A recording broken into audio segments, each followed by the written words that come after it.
CPM Kottayam ജില്ലാ സമ്മേളനത്തിന് പാമ്പാടിയിൽ തുടക്കമായി. നാളെ പ്രതിനിധി സമ്മേളനം സംസ്ഥാന സെക്രട്ടറി MV ഗോവിന്ദൻ 5-ാം തീയതി നടക്കുന്ന പൊതുസമ്മേളനം മുഖ്യമന്ത്രി പിണറായി വിജയനും ഉദ്ഘാടനം ചെയ്യും.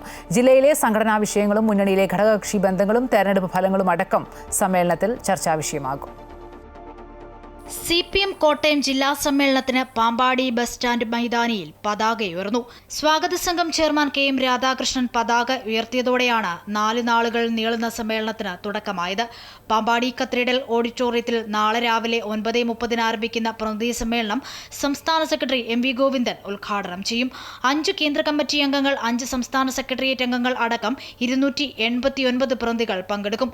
കഴിഞ്ഞ ജില്ലാ സമ്മേളനത്തിന് ശേഷം ജില്ലയിൽ നടന്ന രാഷ്ട്രീയ സംഭവ വികാസങ്ങളും മുന്നണിയിലെ ഘടകകക്ഷി ബന്ധങ്ങളും ഉൾപ്പെടെ വിവിധ വിഷയങ്ങൾ ചർച്ച ചെയ്യപ്പെടും. കഴിഞ്ഞ ജില്ലാ സമ്മേളനത്തിന് ശേഷം വിവിധ മേഖലയിൽ ജില്ലയിൽ പാർട്ടി മികച്ച പ്രവർത്തനങ്ങൾ കാഴ്ചവെച്ചതായാണ് ജില്ലാ നേതൃത്വത്തിന്റെ വിലയിരുത്തൽ. സർക്കാരിന്റെ വികസനക്ഷേമ പ്രവർത്തനങ്ങളും ജില്ലയിൽ മികച്ച പൊതുജനാഭിപ്രായം വളർത്തിയെടുക്കുന്നതിന് സഹായകരമായി എന്നും ജില്ലാ നേതൃത്വം ചൂണ്ടിക്കാട്ടുന്നു. ഈ കഴിഞ്ഞ 3 വർഷക്കാലം പാർട്ടിയെ സംബന്ധിച്ചിടത്തോളം നല്ല വളർച്ചയും പുരോഗതിയും കൈവരിച്ച നാളുകളായിരുന്നു.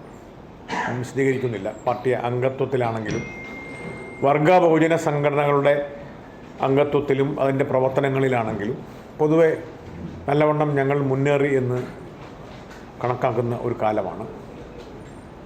ഈ ജില്ലയിലും സംസ്ഥാനത്തുമാകെ ഉയർന്നു വന്ന എല്ലാ രാഷ്ട്രീയ സാമൂഹിക പ്രശ്നങ്ങളോടും ഞങ്ങൾ നന്നായി പ്രതികരിച്ചിട്ടുണ്ട്. ജനങ്ങളുടെ ആവശ്യങ്ങളുമായി ഇടപെട്ട് തന്നെ പോയിട്ടുണ്ട്. പ്രത്യേകിച്ചും നമ്മുടെ ജില്ലയിൽ റബ്ബറിൻ്റെ വിലയിടിവും നെല്ല് സംഭരണവുമായി ബന്ധപ്പെട്ടുള്ള പ്രശ്നങ്ങൾ, ഇതിലെല്ലാം പാർട്ടി എന്ന രൂപത്തിലും ഇടതുപക്ഷ ജനാധിപത്യ മുന്നണി എന്ന രൂപത്തിലും ഞങ്ങൾ കൃത്യമായി ഇടപെട്ട് പോയിട്ടുണ്ട്. അതേസമയം പുതുപ്പള്ളി ഉപതെരഞ്ഞെടുപ്പിൽ CPM സ്ഥാനാർത്ഥിയുടെ ദയനീയ തോൽവിയിലും വിജയപ്രതീക്ഷയുണ്ടായിരുന്ന കോട്ടയം പാർലമെന്റ് സീറ്റിൽ സിറ്റിംഗ് MP ആയിരുന്ന തോമസ് ചാഴിക്കാടന്റെ തോൽവിയുമടക്കം വിവിധ വിഷയങ്ങൾ ചർച്ചയാകും. മത്സരങ്ങളോ കാര്യമായ തർക്കങ്ങളോ ഇല്ലാതെയാണ് ലോക്കൽ ഏരിയ സമ്മേളനങ്ങൾ പൂർത്തിയായത് എന്നതിന്റെ ആശ്വാസവും ജില്ലാ നേതൃത്വത്തിനുണ്ട്. അമൃത ന്യൂസ്, കോട്ടയം.